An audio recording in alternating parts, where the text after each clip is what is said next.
ሰላም ጤና ይስጥልን ክቡራትና ክቡራን ተመልካቾቻችን ዶትሮ ሁሉ ከናሁ ቴሌቪዥን ያክብሮት ሰላምታችንን እያቀረብን የተለያዩ የሀገር ቤትና የባህር ማዶ ስፖርታዊ መረጃዎችን ለዛሬ ለተረቡዕ ታኅሳስ 22 2018 ዓ.ም ወደ እናንተ የምናደርስበት ጊዜው አሁን ነው። መረጃዎቹን አሰናድቶ ወደ እናንተ በማድረስ ገዛይ እንዱ ላይ ካሜራ ባለሙያችን ዘካሪያስ ኃይሉ ከኛ ጋር ቆይታ ያደርጋል። እናንተም እስከ መረጃዎቻችን ፍጻሜ ድረስ አብራችሁን እንድትቆዩ ያክብሮት ግብዣችን ነው። አብራችሁን ነው። ወደ ቀዳሚው የሀገር ቤት ስፖርታዊ መረጃችን ስናልፍ የሲቢ ኢትዮጵያ ፕሪሚየር ሊግ የ2018 ዓ.ም የውድድር ዘመን የ12ኛ ሳምንት መርሃ ግብር ጨዋታዎችን የተመለከቱ መረጃዎችን ወደ እናንተ በማድረስ ነው የመረጃ ሰዓታችንን የምንጀምረው። በአዳማ ሳይንስና ቴክኖሎጂ ዩኒቨርሲቲ ስቴዲየም እንደዚሁም በአዲስ አበባ ስቴዲየም እየተከናወኑ የሚገኙት የ12ኛ ሳምንት መርሃ ግብር ጨዋታዎች የተለያዩ ውጤቶችን እያስተናገዱ ነው የሚገኙት። ትላንት በተደረጉ ጨዋታዎች አዳማ ከተማን ከምድረገነት ሽሬ ጋር ያገናኘው ጨዋታ በአዳማ ከተማ 1-0 አሸናፊነት ፍጻሜውን አግኝቷል። በዚህ እንቅስቃሴ ላይ አዳማ ከተማን አሸናፊ ያደረገች ብቸኛን ግብ 86ኛው ደቂቃ ላይ ወጣቱ ተጫዋች ቢኒያም ማይተን ለአዳማ ከተማ ኳስና መረብን ማገናኘት ችሏል ማለት ነው። እንግዲህ ጨዋታው ባቻ ውጤት የሚጠናቀቅ ይመስል ነበረ። መደበኛው 90 ደቂቃ ሊጠናቀቅ 4 ደቂቃዎች በቀሩበት አጋጣሚ ነበረ ይህንን ጎል ከመረብ አሳርፎ ቢኒያም ማይተን የአንጋፋውን አሰልጣኝ ስዩም ከበደን ቡድን ወደ አሸናፊነት ማምጣት የቻለውን ውጤት ማስመዝገብ የቻለው ማለት ነውና አዳማ ከተማን በዘንድሮ ዓመት እንግዲህ ያለፉትን ዓመታቶች ባቻ ውጤት ነበር ጨዋታዎችን ሲያጠናቅቅ በየዓመቱ የምናውቀው። ከዛ ባለፈ ደግሞ የተጫዋቾችንም ወራዊ ደሞዝ ባለመክፈል ስማቸው ከሚነሱ ለበርካታ ጊዜ ክለቦች መካከል አንደኛው ነው። ዘንድሮ እንግዲህ በተሻለ ሁኔታ እየተመለከትነው እንገኛለን። እስካሁን ባለው ሂደት ጥሩ ቁመና ላይ ይገኛል። ሜዳ ላይም የሚያስመዘግባቸው ውጤት በተለይ አዲሱ አሰልጣኝ ደግሞ እንደዚሁ ቡድኑን በጥሩ ሁኔታ እየመራ ወደ ውጤት እያበቃው ነው የሚገኘው ማለት ነውና አዳማ ከተማ አሁን በመነቃቃት ላይ ይገኛል። ይህንኑ ማስቀጠል ይጠበቅበታል። ትላንት እንግዲህ 20ኛ ነጥቡን ነው በውድድር ዓመቱ ማስመዝገብ የቻለው ማለት ነው። ቢኒያም ማይተን ደግሞ ቀደም ሲል እንደገለጽንላችሁ የጨዋታውን አሸናፊነት ብቸኛ ግብ ከመረብ በማሳረፍ ትልቁ ሚና መወጣት ችሏል። ሌሎች ጨዋታዎች ተደርገዋል። ሀዲያ ሆሳዕናን ከአዋሳ ከተማ ጋር ያገናኘው ጨዋታ በነብሮቹ 1-0 በሆነ ውጤት አሸናፊነት ፍጻሜውን አግኝቷል። በዚህ ጨዋታ ላይ የቀድሞ የኢትዮጵያ ቡና እግር ኳስ ክለብ ተጫዋች የነበረው ጫላ ተሺታ 22ኛው ደቂቃ ላይ ያስቆጠረው ጎል ነው ሀዲያ ሆሳዕና ከጨዋታው ሙሉ 3 ነጥብ ይዞ እንዲወጣ ያስቻለው ማለት ነውና ሀዲያ ሆሳዕናም እንግዲህ አጀማመሩ ጥሩ አልነበረም። አሁን ግን ወደ አሸናፊነት በመምጣት ነጥቡንና ውጤቱን እያስተካከለ ይገኛል። ሐዋሳ ከተማ የወጥነት ችግር በዘንድሮ ዓመት አልተመለከትንበትም። ነገር ግን ደግሞ የአሰልጣኝ ተመስገን ዳናው ቡድን አንጋፋዎችንና ወጣቶችን በስብስብ ውስጥ ይይዟል። የትላንቱን ጨዋታ ቢያሸንፍ የበለጠ በመሪነቱ ስፍራ ላይ ከሚገኙ ክለቦች ተርታ መሰለፍ የሚችልበትን ውጤት ነበር ማስመዝገብ የሚችለው። ትላንት ግን እንግዲህ ውጤት አልቀናውም። 1-0 በሆነ ውጤት ተሸንፏል ማለት ነው። የሊጉ መሪ ክለብ ሲዳማ ቡና እንደዚሁ ከሸገር ከተማ ጋር ያደረጉት ጨዋታ በሲዳማ ቡና 2-0 አሸናፊነት ፍጻሜውን አግኝቷል። በዚህ እንቅስቃሴ ላይ 53ኛው ደቂቃ ላይ ፍቅረ ኢየሱስ ተክለ ብርሃን የመጀመሪያውን ግብ ከመረብ በማሳረፍ ሲዳማ ቡናዎች መሪ ያደረገች ግብ ከመረብ አሳርፏል። በሁለተኛው ግማሽ 45ም የበለጠ ጠንክረው መሪነታቸውን ለማጠናከር እንደዚሁ ጥሩ እንቅስቃሴ ሲያደርጉ የነበሩት ሲዳማ ቡናዎች መስፍን ታፈሰ ባስቆጠራት የ79ኛ ደቂቃ ጎል የአሸናፊነቱን የጎል ልዩነት ወደ 2 ከፍ በማድረግ ጨዋታውን 2-0 በሆነ ውጤት በማሸነፍ እንግዲህ ወሳኙን 3 ነጥብ ማሳካት ችለዋል ማለት ነው። ትላንት በነበሩት እንቅስቃሴ ይህንን ይመስላል። ሸገር ከተማ በዘንድሮ ዓመት ነው ከነገሌ አርሲ ጋራ ወደ ኢትዮጵያ ፕሪሚየር ሊግ ማደግ የቻለው ማለት ነው። ነገር ግን እንግዲህ ደካማ ውጤት ነው ማለት ይቻላል። እስካሁን ድረስ ካለው ስብስብ ቡድኑ በክረምቱ የተጫዋቾች የዝውውር መስኮት በተለይ ደግሞ ወደ ፕሪሚየር ሊጉ ማደጉን ተከትሎ የኮቺንግ ስታፍ አባላቶችን ጨምሮ ሙሉ ለሙሉ የተቀየሩ ተጫዋቾችን ነው እየተመለከትን የምንገኘው። ነገር ግን እንግዲህ አሰልጣኝ አሸናፊ በቀለ ያን ያህል ውጤታማ ነው ለማለት አይቻልም። በዚህ ቡድን ውስጥ እንግዲህ በቀጣይ የሚሆነውን ነገር እንመለከታለን። ከዚህ ቀደም በሩመር ደረጃ የወጡ መረጃዎች ነበሩ ከአሰልጣኙ ጋር በተያያዘና ቡድኑ እያስመዘገበ ካለው ውጤት ጋር ተያይዞ ማለት ነውና የሸገር ሲቲ የበላይ አመራሮች እንደዚሁ ለአሰልጣኙ ማስጠንቀቂያ ስለመስጠታቸው ውጤቱን እንዲያስተካክሉ ቡድኑን ወደ አሸናፊነት ማምጣት እንደሚገባቸው እንደዚሁ ማሳሰቢያ መስጠታቸው ሲገለጽ ነበረ ማለት ነውና ትላንት ደግሞ ይህንን የሽንፈት ውጤት እንደዚሁ አስመዝግቧል። በቀጣይ እንግዲህ የአሰልጣኙ ቆይታና የሸገር ከተማ ጉዞ በምን አይነት ሁኔታ ይጓዛል በፕሪሚየር ሊጉ ላይ የሚለው ነገር ይጠበቃል። በአንጻራዊነት ግን በተቃራኒው አብሮት ማደግ የቻለው ደግሞ ነገሌ አርሲ በጥሩ ቁመና ላይ ነው የሚገኘው። ጥሩ ውጤቶችን እያስመዘገበ ነው የሚገኘው ማለት ነውና እነዚህን ጉዳዮች በኢትዮጵያ ፕሪሚየር ሊግ ተመልክተናል በነበሩት ጨዋታዎች። ዛሬም እንደዚሁ የሲቢ ኢትዮጵያ ፕሪሚየር ሊግ የ12ኛ ሳምንት መርሃ ግብር የማጠቃለያ ጨዋታዎች እንደዚሁ ይከናወናሉ። በአዲስ አበባ ስቴዲየም ኢትዮጵያ ቡና ከመቻል የሚያደርጉት የአዲስ አበባ ደርቢ ጨዋታ ቀን 9 ሰዓት ሲል ጅማሮውን የሚያደርግ ነው የሚሆነው። ኢትዮጵያ ቡና ያለፉትን 3 ጨዋታዎች ማሸነፍ አልቻለም። አዲስ አሰልጣኝ እንደቀጠረ እየተነገረ ነው የሚገኘው። አሰልጣኝ አብይ ካሳሁንን እንደዚሁ በስምምነት መለያየታቸው እየተነገረ ነው የሚገኘው ማለት ነውና አዲስ አሰልጣኝ ሳምሶን አየለ እንግዲህ ክለቡ በይፋ ይህንን መረጃ ባያስታውቅም ነገር ግን ደግሞ ለክለቡ ቅርበት ያላቸው የሀገር ውስጥ የመገናኛ ብዙሃን እንደዚሁ ይህንን እየዘገቡት ነው የሚገኘው ማለት ነውና ኢትዮጵያ ቡና ምናልባት በአዲስ አሰልጣኝ ይህንን ጨዋታ የሚጀምርበት አጋጣሚ እንዳለ እየተነገረ ነው የሚገኘው። መቻል እግር ኳስ ክለብ ያለፉትን 3 ዓመታቶች በጥሩ ቁመና ለሻምፒዮናነት በሚደረገው ፍክክር ተመልክተነዋል። በእርግጥ አምና የተወሰኑ ከሜዳ ውጪ ባሉ ጉዳዮች ተመልክተናል አንዳንድ ጉዳዮች ላይ ነገር ግን ደግሞ ያለፉትን 2017 ላይ የኢትዮጵያ ንግድ ባንክ እግር ኳስ ክለብ ሻምፒዮና በሆነበት ዓመት ጥሩ እንቅስቃሴ ሲያደርግ ነበር። ይቅርታ 2016 ላይ ማለት ነውና ለሻምፒዮናነትም ጥሩ ጉዞ ሲያደርግ የነበረበትን አጋጣሚ እናስታውሳለን። ዘንድሮ ደግሞ በአዲስ አሰልጣኝ ነው የመጣው። ወጣቱን አሰልጣኝ ሙሉጌታ ምህረትን ቀጥሮ ጥሩ እንቅስቃሴ ሲያደርግ ነበረ። የአዲስ አበባ ሲቲ ካፕ ላይም እንደዚሁ ተመልክተነዋልና እንግዲህ ዛሬ ከኢትዮጵያ ቡና ጋር የሚያደርጉት ጨዋታ ይጠበቃል። ቀን 9 ሰዓት ላይ በአዲስ አበባ ስቴዲየም የሚደረግ ጨዋታ ነው። አጋጣሚውና እድሉ ያላችሁ ተመልካቾች ወደ አዲስ አበባ ስቴዲየም በማቅናት እንግዲህ ይህንን የሚጠበቅ ጨዋታ እንድትከታተሉ እንጋብዛችኋለን። ሌላ በአዳማ ሳይንስና ቴክኖሎጂ ዩኒቨርሲቲ ስቴዲየም የመርሃ ግብሩ የመጨረሻ ጨዋታ የሚከናወነው በኢትዮጵያ ንግድ ባንክና በኢትዮጵያ መድን መካከል ነው። ኢትዮጵያ ንግድ ባንክ የ2016 የኢትዮጵያ ፕሪሚየር ሊግ ሻምፒዮና እንደነበረ ይታወሳል። ኢትዮጵያ መድን ደግሞ እንደዚሁ የ2017 ያለፈው ዓመት የሊጉ ሻምፒዮና ክለብ እንደነበረ የሚታወስ ነውና ያለፉትን ዓመታቶች የዋንጫ ክብር ማሳካት የቻሉት ሁለቱ ቡድኖች የአዲስ አበባ ተወካዮች ናቸው። እነዚህ የሚያደርጉት የደርቢ ጨዋታ ደግሞ እንደዚሁ ይጠበቃል። እነዚህን ለዋንጫ ክብር ያበቃቸው እንግዲህ ማሳደግ የቻለው ከታችኛው የኢትዮጵያ ከፍተኛ ሊግ አሰልጣኝ በጸሎት ሉል ሰገድ ነው። ኢትዮጵያ ንግድ ባንክንም እንደዚሁ ባደገበት ዓመት የዋንጫ ክብር እንዲያሳካ ማከናወን የቻለው ከዛ ባለፈ ኢትዮጵያ መድንንም ከ8 ዓመታት በኋላ ከኢትዮጵያ ከፍተኛ ሊግ በማሳደግ እንደዚሁ ለፕሪሚየር ሊጉ ተሳትፎ ማብቃቱ የሚታወስ ነው። ከዛ በኋላ በአሰልጣኝ ገብረመድህን ኃይሌ ቢተካም ማለት ነውና ይሄ ወጣት አሰልጣኝ የቀድሞ ክለቡን የሚገጥምበት እንቅስቃሴ እንደዚሁ ይጠበቃል። ሲዳማ ቡና 25 ነጥቦች አሉት። የደረጃ ሰንጠረዡን በቀዳሚነት እየመራ ይገኛል። የሰሜን ኢትዮጵያ ተወካዩ ክለብ ፋሲል ከተማ በ24 ነጥቦች ይከተላል። መቻል 20፣ አዋሳ 20፣ ኢትዮ ኤሌክትሪክ 20 በተመሳሳይ በጎል ክፍያ ተበላልጠው ከ3ኛ እስከ 5ኛ ያለውን ደረጃ ይዘው እየተመለከትን እንገኛለንና የኢትዮጵያ ፕሪሚየር ሊግ የ2018 ዓ.ም የውድድር ዘመን የ12ኛ ሳምንት መርሃ ግብር ጨዋታዎች እንግዲህ ይህንን ይመስላሉ። በዛሬው ዕለት ፍጻሜያቸውን የሚያገኙ ነው የሚሆነው ማለት ነው። ወደ ሌላኛውና ወደ መጨረሻው የሀገር ቤት ስፖርታዊ መረጃችን ስናልፍ ደግሞ የአትሌቲክስ መረጃን ነው የምናገኘው። የኢትዮጵያ አትሌቲክስ ፌዴሬሽን የክለቦች የአቋም መለኪያ ውድድርን በአደይ አበባ ስቴዲየም እያከናወነ ይገኛል። በዚህ የውድድር መድረክ ላይ የአጭር የመካከለኛ የ3000 ሜትር መሰናክልና የሜዳ ተግባራትና የእርምጃ ውድድር የተካተተበት የውድድር መድረክ ሆኖ እየተመለከት ነው እንገኛለን። የክልልና የከተማ አስተዳደር እንደዚሁም በግል የሚወዳደሩ ተወዳዳሪዎች የአቋም መለኪያ ውድድራቸውን በማከናወን ላይ ነው የሚገኙት ማለት ነውና አደይ አበባ ስቴዲየም እንግዲህ ጥሩ አምሮበት በጥሩ እድሳት ጥሩ አይነት መስተንግዶ እያደረገላቸው ይገኛል ለነዚህ አትሌቶች ማለት ነው። አትሌቶቹም የተለያዩ ውጤቶች እየተመዘገቡበት ይገኛሉ በዚህ በሜዳ ተግባራት ውድድር ላይ ማለት ነውና ትላንት ፍጻሜያቸውን ያገኙትን ውድድሮች ለመጥቀስ ያህል በሴቶች ርዝመት ዝላይ ፓንች ውመድ 5 ሜትር ከ88 ሴንቲሜትር ከፍታን በመዝለል እንደዚሁ ከኢትዮጵያ ንግድ ባንክ ስፖርት ክለብ በቀዳሚነት በማጠናቀቅ የወርቅ ሜዳሊያውን የግሏ ማድረግ ችላለች። እንደዚሁም ደግሞ የመቻል ስፖርት ክለቧ አትሌት በጸሎት አለማየሁ ሁለተኛ ደረጃን ይዛ ስታጠናቀቅ፣ አስቴር ቶሎሳ ከሸገር ሲቲ በሶስተኝነት ውድድሩን በማጠናቀቅ የናስ ሜዳሊያ ተሸላሚ ሆናለችና እንግዲህ ይህንን መረጃ ያደረሰን የኢትዮጵያ አትሌቲክስ ፌዴሬሽን የኮሙኒኬሽን ከፍተኛ ባለሙያ የሆኑት አቶ ማሃሪ ነጋሽ ናቸው ለናሁ ስፖርት እጅግ በጣም እናመሰግናለን። በዛሬው ዕለትም የተለያዩ የማጣሪያና የፍጻሜ ውድድሮች እንደዚሁ ይከናወናሉ ነው ያለው ፌዴሬሽኑ ማለት ነውና እንግዲህ እየተከታተልን ይህንን የውድድር መድረክ ላይ የሚመዘገቡትን ሁነቶች ደግሞ ለእናንተ ውድ ተመልካቾቻችን በየጊዜው የምናደርስ ነው የሚሆነው።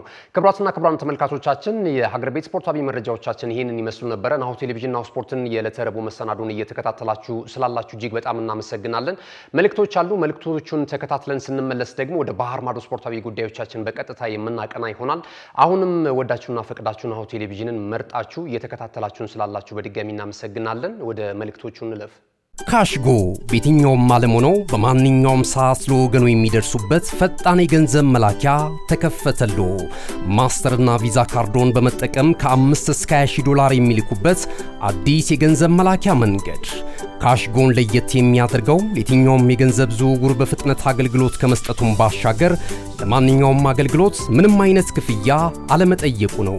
በሀገራችን ታሪክ ገንዘብን ከውጪ ወደ ሀገር ቤት በማስተላለፍ በመተግበሪያ መልክ አገልግሎት መስጠት የጀመረው የመጀመሪያው ሀገር በቀል የገንዘብ መላኪያ ዘዴ ካሽጎ ከ4500 በላይ ባሉ የባንክ ቅርንጫፎች አገልግሎት እየሰጠ ይገኛል።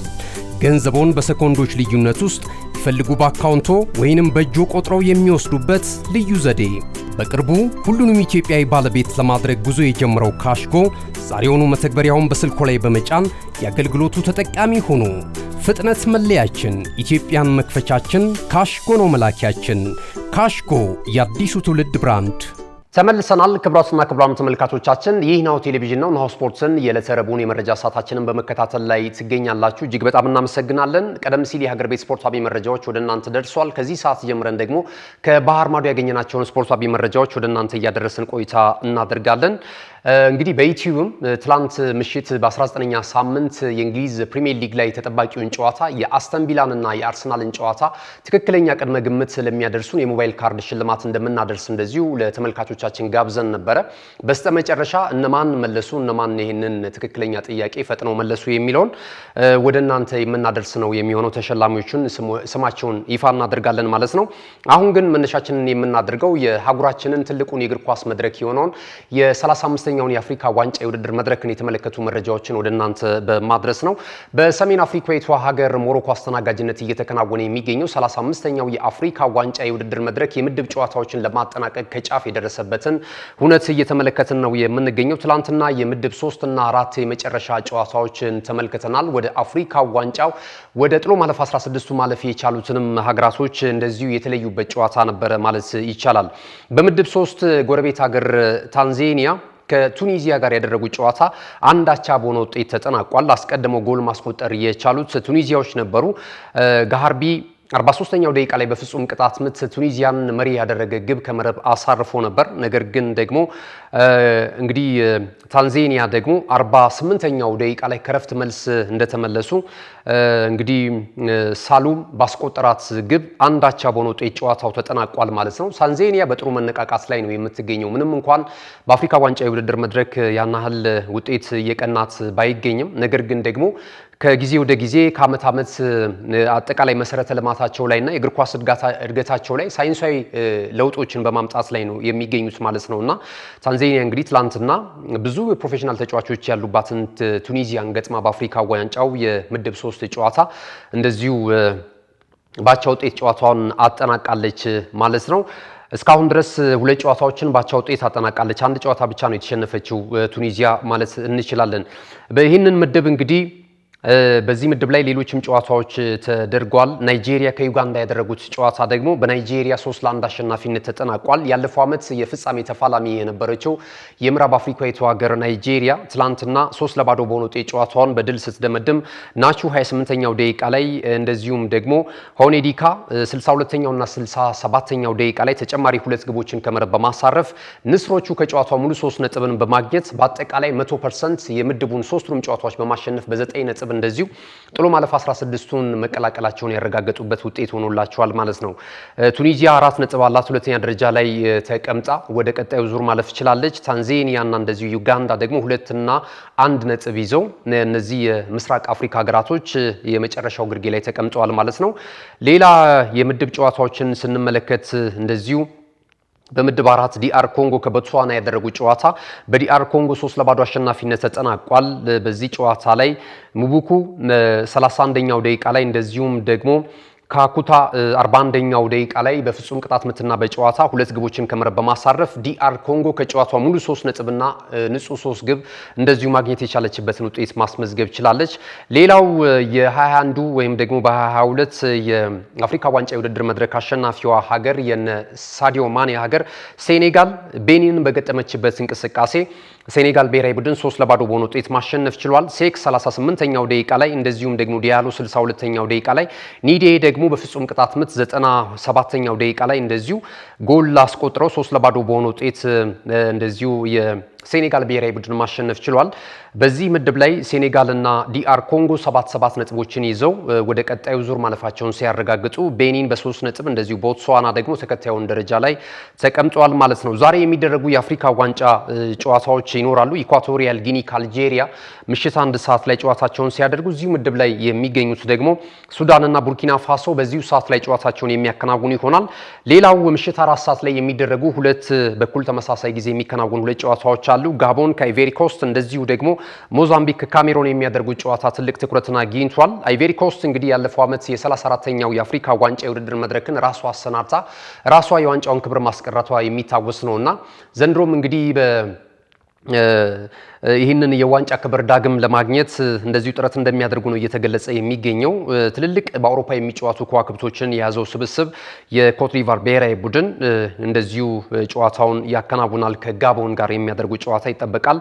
ጋቦን ባሳለፍነው ሳምንት መጨረሻ እሁድ ዕለት እንግዲህ ጨዋታዋን አድርጋ ነበረ ከሞዛምቢክ ጋር 3-2 በሆነ ውጤት ተሸንፋለች እና አሁን ወደ አሸናፊነት የመጨረሻ ጭላንጭል እድሏን ለመጠቀም ነው ጨዋታዋን የምታደርገው። ካሜሮንም እንደዚሁ በተመሳሳይ ወደ አፍሪካ ዋንጫው የጥሎ ማለፍ ድልድል ለማምራት እንደዚሁ ከሞዛምቢክ ጋር ጨዋታዋን የምታከናውን ነው የሚሆነው። እነዚህ ሁለት ጨዋታዎች እኩል ተመሳሳይ 4 ሰዓት ላይ የሚደረጉ ጨዋታዎች ናቸው።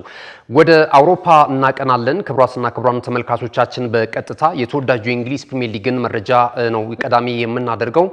የእንግሊዝ ፕሪሚየር ሊግ የ2025-26 የውድድር ዘመን የመጀመሪያው አካፋይ የመጨረሻው መርሃ ግብር ጨዋታ ትላንት ምሽት ጅማሮውን አድርጓል። ነገ ምሽትም ቀጥሎ የሚከናወን ይሆናል። ትላንትና ምሽት የተደረጉ ጨዋታ ውጤቶችን እናስታውስና ትኩረት የምናደርግባቸው ጨዋታዎች ላይ መረጃዎችን እንለዋወጣለን። በተለይ ደግሞ በበርካታ የእግር ኳሱ አፍቃሪያን ዘንድ እና በደረጃ ሰንጠረዡ ላይ ለውጥ ያመጣል ተብሎ ሲጠበቅ የነበረው የአርሰናልና የአስተን ቪላ ጨዋታ በአርሰናል ፍጹም የበላይነት 4-1 በሆነ ውጤት አሸናፊነት ፍጻሜውን አግኝቷል። አርሰናል መሪነቱን ማጠናከር ችሏል። ለጊዜውም ለሰዓታት ያህልም ቢሆን ከተከታዩ ማንቸስተር ሲቲ ጋር ያለውንም የነጥብ ልዩነት ወደ 5 ከፍ ማድረግ ችሏል። ነገ ምሽት ነው ገና ጨዋታውን የሚያደርገው ማንቸስተር ሲቲ። ስለዚህ እንግዲህ አርሰናል ወሳኙ 3 ነጥብ አሳክቷል። ሌሎችን ጨዋታዎች እንመልከትና ወደዚሁ ጨዋታ መረጃ እንመለሳለን። በርንሌ ትላንትና በሜዳው ተርፍ ሙር ስቴዲየም ኒውካስል ዩናይትድን አስተናግዶ ነበር። 3-1 በሆነ ውጤት በማክፓይሶቹ አሸናፊነት ነው ፍጻሜውን ያገኘው። ጆኤልተን 2ኛው ደቂቃ ላይ እንደዚሁም ደግሞ ዮሐኔ ዊሳ 7ኛው ደቂቃ ላይ ብሩኖ ጉማሬ ደግሞ በጨዋታው ማብቂያ ላይ 93ኛው ደቂቃ ላይ ተጨማሪ ጎል አስቆጥሮ እንደዚሁ ኒውካስል ዩናይትዶች ጨዋታውን 3-1 በሆነ ውጤት ማሸነፍ ችሏል። ላውረንት 23ኛው ደቂቃ ላይ ለበርንሌ ኳስና መረብን ማገናኘት ችሎ ነበር። በእርግጥም ሌሎች ጨዋታዎችን ስንመለከት የምዕራብ ለንደኑ ክለብ ቼልሲ አሁንም የወጥነት ብቃት በጣም እየታየበት ይገኛል። አሰልጣኙን ለህመም የዳረጋቸው ውጤት ነው የተመዘገበው። ትላንትና እንግዲህ በስታንፎርድ ብሪጅ በነበረው ጨዋታ በርንማውዝ ጋር ያደረገውን እንቅስቃሴ 2-1 በሆነ ውጤት አጠናቋል። አስቀድሞ ነው 6ኛው ደቂቃ ላይ ብሩክስ እንደዚሁ የአሰልጣኝ አንዲ ራዮላውን ቡድን ቀዳሚ ያደረገው በርንማውዝን ማለት ነው። 15ኛው ደቂቃ ላይ ደግሞ ኮል ፓልመር በፍጹም ቅጣት ምት ሰማያዊዎቹን እንደዚሁ ወደ አቻ ውጤት ማምጣት ችሎ ነበረ። እንደዚሁም በድጋሚ ጎል ማስቆጠርም ችለው ነበር። በፈርናንዴዝ አማካኝነት 2-1 በሆነ ውጤት ይመሩ ነበር። በኋላ ላይ ግን ክላይቨርስ እንደዚሁ 27ኛው ደቂቃ ላይ ተጨማሪ ጎል ለበርንማውዝ አስቆጥሮ ጨዋታው ከመጀመሪያው ግማሽ 45 በተቆጠሩ 4 ግቦች 2-1 በሆነ ውጤት ተጠናቋል። ሁለተኛው ግማሽ 45 ላይ የተለያዩ የግብ ማግባት እድሎችን ሁለቱም ቡድኖች መፍጠር ቢችሉም ነገር ግን ኳስና መረብን ያገናኘ የሁለቱም ክለብ ተጫዋቾችን አልተመለከትንም እና ነጥብ ተጋርተው ወጥተዋል። እንግዲህ ቼልሲ የተንሸራ እየተንሸራተተ ነው የሚገኘው። ጥሩ አጀማመር ነበረው፣ ነገር ግን ደግሞ ከቅርብ ጊዜያት ወዲህ ደግሞ ነጥቦችን እየጣለና እየተሸነፈ የሚገኝበትን አጋጣሚ እየተመለከትን እንገኛለን። አሰልጣኝ ኤንዞ ማሬስካ ህመም ላይ እንደሚገኙ ተነግሯል። ጨዋታው በጣም እንዳበሳጫቸው በተለይ ደግሞ በዚህ እንቅስቃሴ ላይ በዚህ ዓመት ጥሩ ያልነበረውን በርንማውዝ ማሸነፍ ፍላጎት እንደነበራቸው ተነግሯል ማለት ነውና ሌላ ራስ ምታት እንደሆነባቸው እየተገለጸ ነው የሚገኘው። ኖቲንጋም ፎረስት እንደዚሁ በሜዳው ኤቨርተንን አስተናግዶ 2-0 በሆነ ውጤት ተሸንፏል። ጋርነር እና ባሪ 19ኛውና 79ኛው ደቂቃ ላይ ሁለቱን የከረሜላዎቹን የአሸናፊነት ግብ እንደዚሁ ከመረብ ማሳረፍ ችሏል ማለት ነው። ሌላው አስገራሚ ውጤት የተመዘገበበት ኦልድ ትራፎርድ ስቴዲየም የአሰልጣኝ ሮበን አሞሪም ቡድን ማንቸስተር ዩናይትድ እና ወራጅ ቀጠና ስፍራ ላይ የሚገኘው ወልቨርሃምፕተን ወንደረርስ ያደረጉት ጨዋታ በአንዳቻ ውጤት ተጠናቋል። ይሄ ለዩናይትዶች ደግሞ ሌላ ቀውስና ለአሰልጣኙም ትልቅ ጫና የሚፈጥር ውጤት ነው የተመዘገበው።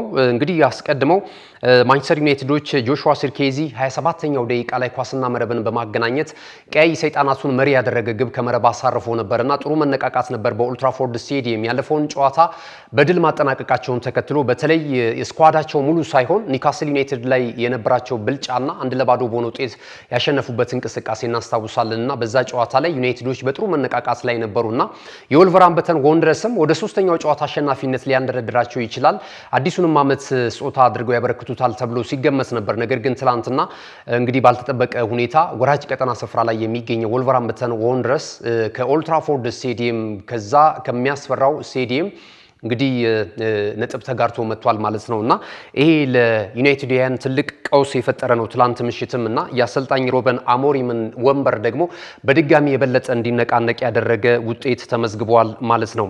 በዚህ እንቅስቃሴ ላይ ላዲስላቭ ነው ኳስና መረብን ማገናኘት የቻለው 45ኛው ደቂቃ ላይ ለወልቨርሃምፕተን ወንደረርስ ማለት ነው። ተጨማሪ ጎል ሳንመለከትበት ባቻ ውጤት ተጠናቋል።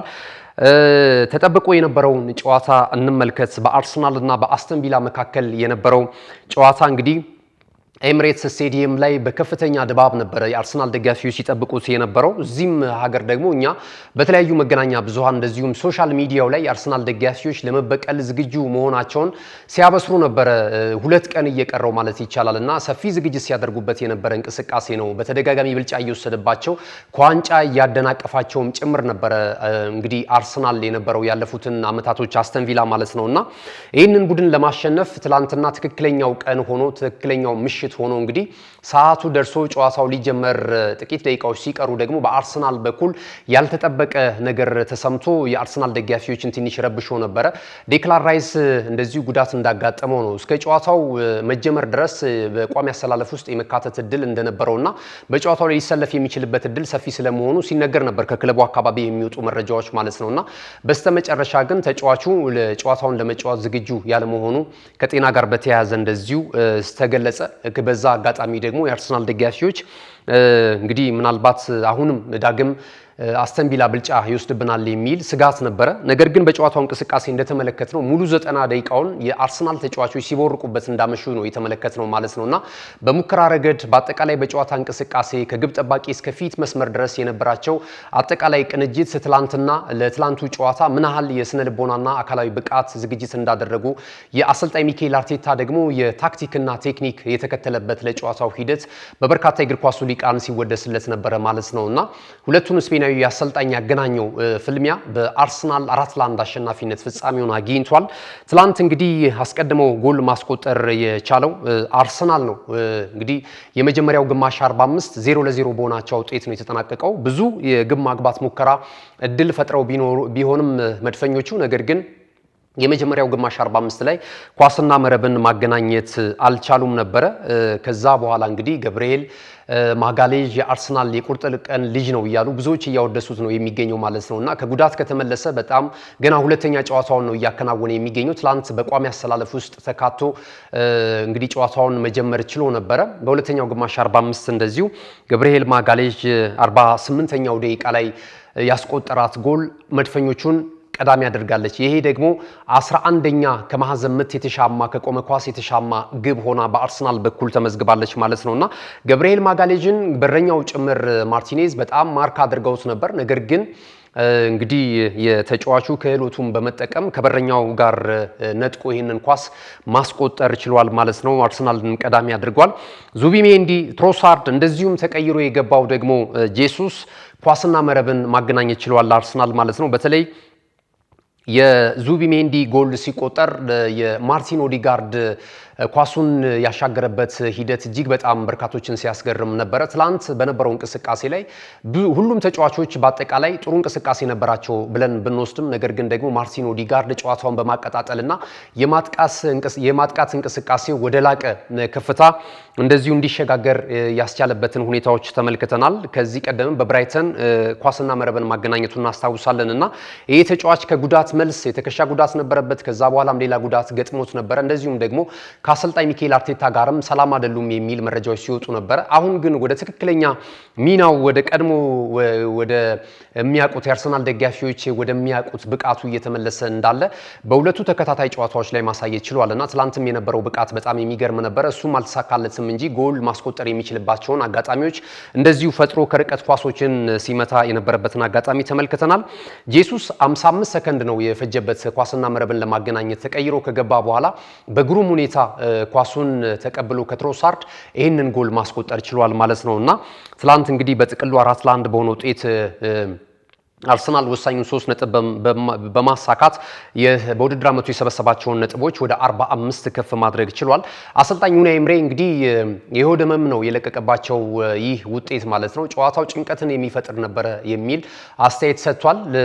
ሚካኤል አርቴታን እንኳን ለመጨበጥ ጊዜ አልነበራቸውም ሮጠው ወደ መጸዳጃ ቤት ሲሄዱ ማለት ነውና በጣም ከባድ ክስረት ነው እንግዲህ በትላንት በአስተን ቪላ የተመዘገበው ማለት ነው። አስተን ቪላ ለሻምፒዮናነት የሚፎካከሩ ክለቦች መካከል በዚህ ዓመት ክስተት ሆኖ እየተመለከተ ነው እንገኛለን። ዩናይ ኤምሬ እንግዲህ ያለፉትን 8 የፕሪሚየር ሊግ ጨዋታዎችን ማሸነፋቸውን ተከትሎ እንደዚሁም ደግሞ 11 በሁሉም የውድድር አይነቶች ደግሞ በተከታታይ ጨዋታዎችን ማሸነፋቸው ብዙ ሲያስወድሳቸው ቆይቷል። አሁንም በእርግጥ ክሬዲት የሚያሰጣቸው ናቸው። እኛ አሰልጣኝ ከአርሰናል ጋር ያላቸው የስኳድ ጥራት የተጫዋቾችን ብቃት ከተመለከት ነው የሚገናኝ አይደለም። ነገር ግን ደግሞ አስተን ቪላ በዚህ ዓመት በተለይ ደግሞ ትልልቆቹን ክለቦች አርሰናልን ጨምሮ ያሸነፉበት ሂደት ግን ለማንቸስተር ሲቲ ያልቀራቸው ዩናይትድ፣ ቼልሲን ሁሉንም ማሸነፍ የቻሉበትን ሂደት ተመልክተናልና ከዚህ ጋር ተያይዞ ነበር ትላንትም እንግዲህ ጨዋታው ሲጠበቅ የነበረው። ነገር ግን ደግሞ አይቀጡ ቅጣት ቀጥቶ አርሰናል ይህንን ጨዋታ በማሸነፍ መሪነቱን ያጠናከረበትን ውጤት ማስመዝገብ ችሏል በትላንቱ እንቅስቃሴ ላይ ማለት ነውና አሰልጣኝ ሚካኤል አርቴታ በተጫዋቾቹ ብቃት እጅጉን እንደረካና ማድረግ ያለባቸውን ነገር ሁሉ እንዳደረጉ ለታክቲክ ፍጹም ተገዢ እንደነበሩ በጣም ዲሲፕሊን እንደነበሩ እንደዚሁ ተናግሯል ማለት ነው። ሌላው እንደዚሁ አስተያየቱን የሰጠው ሞርጋን ሮጀርስ ነው የአስተን ቪላው ተጫዋች ማለት ነውና በምርጡ በመሪው ክለብ ጥሩ ስብስብ ባለው ቡድን ነው የተሸነፍነውና የሚያስቆጭ አይደለም። ማድረግ ያለብንን ሁሉ አድርገናል። ነገር ግን ጥሩ የነበሩት አርሰናሎች አሸንፈውናልና ክብር አለኝ የሚል አስተያየቱን ሰጥቷል ሞርጋን ሮጀርስ ማለት ነው። ገብርኤል ማጋሌዥ ተጎድቶ ወጥቷል በጨዋታው እንቅስቃሴ ላይ ኃላፊነት ወይም ደግሞ ሪስክ ላለመውሰድ እንግዲህ አሰልጣኝ ሚካኤል አርቴታ ቀሪም ምክንያቱም ተደራራቢ ጨዋታዎች አሉባቸው ከፊት ለፊታቸው እነ ሊቨርፑልን የመሳሰሉ ጨዋታዎችን የሚገጥሙበትም እንቅስቃሴ ያለ። በእርግጥ ቀጣይ ከበርንማውዝ ጋር ነው የሚጫወቱት። ከዛ ባለፈ ደግሞ እነ ሊቨርፑልን የመሳሰሉ በሁለተኛው ዙር እንደነ ማንቸስተር ሲቲም የመሳሰሉ ክለቦች አሉ። ዩናይትድ፣ ሌሎችም ክለቦች እንደዚሁ ያገኛል። ገና 19 መርሃ ግብር ይቀራል። ከወዲሁ እንግዲህ እነዚህን አይነት ኃይል ለመቆጠብ ቀይሮ አስወጥቶታል ማለት ነው። ከጨዋታው መጠናቀቅ በኋላ እሱም አስተያየቱን ሰጥቷል። በመጀመሪያው ግንኙነታችን ከ25 ቀናቶች በፊት በተገናኘንበት እንቅስቃሴ ላይ ተጠባባቂ ወንበር ላይ ነበርኩኝ ወይም ደግሞ በጉዳት ምክንያት በዚህ ጨዋታ አልተሳተፍኩም እና ባለቀ ሰዓት ያስቆጠሩብን ጎልና ያሸነፉበትን ሂደትን ሳስታውስ ፍጹም ህመም ይሰማኝ ነበረ። ነገር ግን ትላንት ምሽት ደግሞ ስለተበቀልናቸው በጣም ደስ ብሎኛል ብሏል እና የበቀሉ አካል ሆኜም ጎል በማስቆጠሬ ፍጹም ደስተኛ ነኝ የሚል ገብርኤል ማጋሌዥ ይህንን አስተያየት ሰጥቷል ማለት ነው እና ትላንት የነበረው እንቅስቃሴ እንግዲህ መድፈኞቹ ደጋፊዎች ዘንድ የማይረሳ ከሚሏቸው ጨዋታዎች መካከል የትላንት ምሽቱ ነው ማለት ይቻላል። ዛሬ ነገ ምሽትም እንግዲህ የሊጉ ጨዋታዎች እንደዚሁ ቀጥለው ይከናወናሉ። ክሪስታል ፓላስ ከፉልሃም ነገ ምሽት 2:30 ላይ ጨዋታቸውን ያደርጋሉ በሴለርስ ፓርክ ስቴዲየም። የመርሲሳይዱ ክለብ ሊቨርፑል እንደዚሁ አንፊልድ ሮድ ላይ ሊድስ ዩናይትድን ገጥማል። እንግዲህ ሊድስ ዩናይትድ በመጀመሪያው ዙር ጨዋታ ባቻ ውጤት ማጠናቀቃቸው ይታወሳል። ከሊቨርፑል ጋር በነበራቸው ጨዋታ እንግዲህ ከሜዳቸው ውጪ ደግሞ የሚያቀኑበትንም እንቅስቃሴ ነገ ምሽት ያከናውናሉ። ሰንደርላንድ በስቴዲየም ኦፍ ላይት ደግሞ ሁለተኛ ደረጃ ላይ የሚገኘውን ማንቸስተር ሲቲን የሚያስተናግድበትም ጨዋታ እንደዚሁ ይጠበቃል። ሲቲ ይህን ጨዋታ ማሸነፍ ይጠበቅበታል። ወደ ቀድሞ የነጥብ ልዩነቱ ወደ 2 እንደዚሁ ዝቅ ለማድረግ ከአርሰናል ጋር ማለት ነውና አሁን ላይ እንግዲህ ከአርሰናል ጋር ያላቸው የነጥብ ልዩነት ወደ 5 መስፋቱ የሚታወስ ነው። ብሬንትፎርድ ሲቲ ደግሞ ከቶተንሃም የሚያደርጓቸው ጨዋታዎች እንደዚሁ የሚጠበቁ ነው የሚሆነው። ክቡራትና ክቡራን ተመልካቾቻችን እንግዲህ በመጨረሻ አጫጭር ስፖርታዊ መረጃዎችን ወደ እናንተ እናድርስና በነገው ዕለት እንግዲህ ጃንዋሪ 1 የጥር የተጫዋቾች የዝውውር መስኮት በይፋ ይከፈታል። ከዚህ በኋላ ይህ ተጫዋች ስሙ ተያያዘ ሳይሆን ወደዚህኛው ክለብ አመራ የሚሉ መረጃዎች እንግዲህ በርከት ብለው ወደ እናንተ መድረሳቸውን የሚጀምሩ ነው የሚሆነው። ኤታን ንዋኔሪ አሁን ደግሞ በርንማውዝ እግር ኳስ ክለብ ለማስፈረም እንደዚሁ ስለመስማማቱ እየተገለጸ ነው የሚገኘው። በውሰት ውል ነው የአሰልጣኝ ሚካኤል አርቴታው ቡድን ይህንን ተጫዋች ለመስጠት ፍላጎት ያለው ተብሏል። በሽያጭ እንደነ ዩናይትድ ያሉ ክለቦች ይፈልጉት ነበር። በርንማውዝ ግን ጥሩ ድርድር በማድረግ አሁን ላይ እንደዚሁ ዝውውሩን ለማጠናቀቅ ከጫፍ ስለመድረሱ እየተገለጸ ነው የሚገኘው። ነገር ግን ደግሞ በቀሩት ጊዜያቶች ደግሞ የሚሆነው ነገር አይታወቅም። አሁን ግን በስፋት ስሙ እየተያዘ የሚገኘው ከአሰልጣኝ አንዲ ራዮላው ቡድን ጋር ነው። ኤታን ንዋኔሪ የአርሰናል አካዳሚ ውጤት እንደሆነ ይታወቃል። ረዘም ያሉ ዓመታቶች ከአርሰናል ጋር የሚያቆይ የውል ኮንትራት አለው። ተጫዋቹ ክህሎት አለው። ነገር ግን እዛ እሱ የሚጫወትበት ቦታ ላይ ደግሞ አሁን ላይ በጣም በጥሩ ፐርፎርማንስ ወይም ደግሞ ጥሩ ቁመና ላይ የሚገኙ ተጫዋቾች መኖራቸውን ተከትሎ ነው ይሄ ተጫዋች የበለጠ ልምድ እንዲቀስምና በቂ የመጫወቻ እድልና ደቂቃዎችን እንዲያገኝ በማሰብ እንግዲህ አሰልጣኝ ሚካኤል አርቴታና አንድሪያ ቤርታ በመነጋገር በውሰት ሁሉ ወደ በርንማውዝ ሊሸኙት ስለመዘጋጀታቸው ነው እየተገለጸ የሚገኘው ማለት ነው። ወደ ሌላኛው የዝውውር መረጃችን ስናልፍ ደግሞ ወደ ኢታዱ ክለብ ማንቸስተር ሲቲ ነው የምናልፈው። ከማንቸስተር ሲቲ ጋር ስሙ በስፋት ሲያያዝ ከሰሞኑ የሰነበተው አንቶኒ ሴሜኝ ጉዳይ አሁን ላይ ፈር እየያዘና ተጫዋቹን ፊርማውን ለማኖር እየተቃረበ እንዳለ እየተገለጸ ነው የሚገኘው። ዋጋም ተቆርጦለታል። 75 ሚሊዮን ዩሮ ማንቸስተር ሲቲ ለተጫዋቹ ዝውውር ለተጫዋቹ ባለንብረት ክለብ በርንማውዝ እንደሚከፍል ተነግሯል። 5 ዓመት የውል ኮንትራትም እንደዚሁ በማንቸስተር ሲቲ ቤት ይኖረዋል ተብሎ ነው እየተገለጸ የሚገኘው። የ26 ዓመቱን የፊት መስመር ተጫዋች እንደዚሁ ለማስፈረም አሰልጣኝ ፔፕ ጋርዲዮላ እንደዚሁ ተሳክቶለታል ማለት ይቻላል። ከዚህ ቀደም የተለያዩ ክለብ አሰልጣኞች የዚህን ተጫዋች ግልጋሎት ለማግኘት ጥረት ሲያደርጉ እንደነበረ የሚታወስ ነው። በስተመጨረሻም እንግዲህ በተጫዋቹ ምርጫ ወደ ማንቸስተር ሲቲ ሆኗል ማለት ነውና በቀጣይ ምናልባት በቀሩት 19 መርሃ ግብሮች ላይ አሰልጣኝ ፔፕ ጋርዲዮላ ለሻምፒዮናነት ፉክክር ያደርግባቸዋል ወይም ደግሞ ለሻምፒዮናነቱ ጉዞ ከሚመካባቸው ተጫዋቾች መካከል ለውጥም ያመጣሉ ተብሎ ከታመነባቸው ተጫዋቾች መካከል አንደኛው ይህ ጋና ኢንተርናሽናል አንቶኒ ሴሜኞ ስለመሆኑ እየተነገረ ነው የሚገኘው።